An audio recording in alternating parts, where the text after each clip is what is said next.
Israel Hamas युद्ध की वजह से मिडिल ईस्ट का लाल सागर, भूमध्य सागर, अरब सागर और हिंद महासागर इजराइल और पश्चिमी देशों के जहाजों का कब्रिस्तान बन चुके हैं।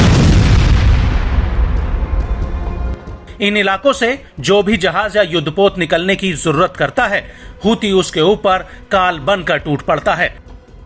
और अभी तक लाल सागर में हूती ने 2 मालवाहक जहाजों को डुबो दिया है, जबकि एक जहाज अभी भी उसके कब्जे में है।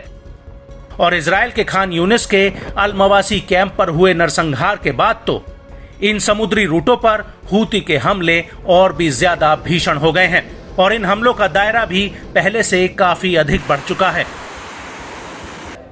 और अब इसी कड़ी में यमन के हूती ने लाल सागर में 2 और भूमध्य सागर में 1 ऑयल टैंकर पर ताबड़तोड़ हमले किए हैं। हूती ने इन जहाजों पर कुल 3 हमले किए हैं।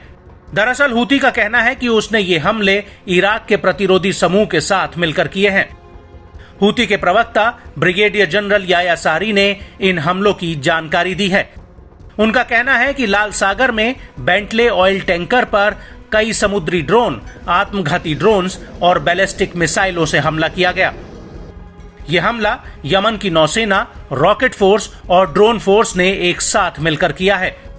इसके अलावा लाल सागर में शायोस लायन ऑयल टैंकर पर एक ड्रोन के जरिए हमला किया गया। हूती का कहना है कि ये दोनों ही जहाज फिलिस्तीनी बंदरगाह पर लगाए गए प्रतिबंध का उल्लंघन करके आगे बढ़ रहे थे।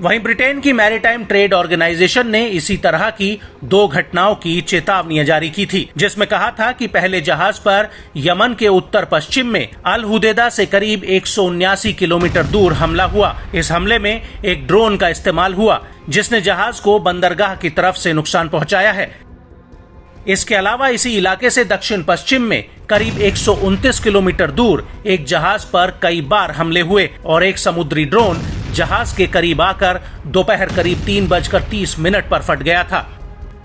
वहीं भूमध्य सागर में इराक के प्रतिरोधी समूह और हूती ने मिलकर ओलिवा ऑयल टैंकर पर हमला किया है। याया सारी का कहना है कि इस हमले ने अपने टारगेट को हासिल किया।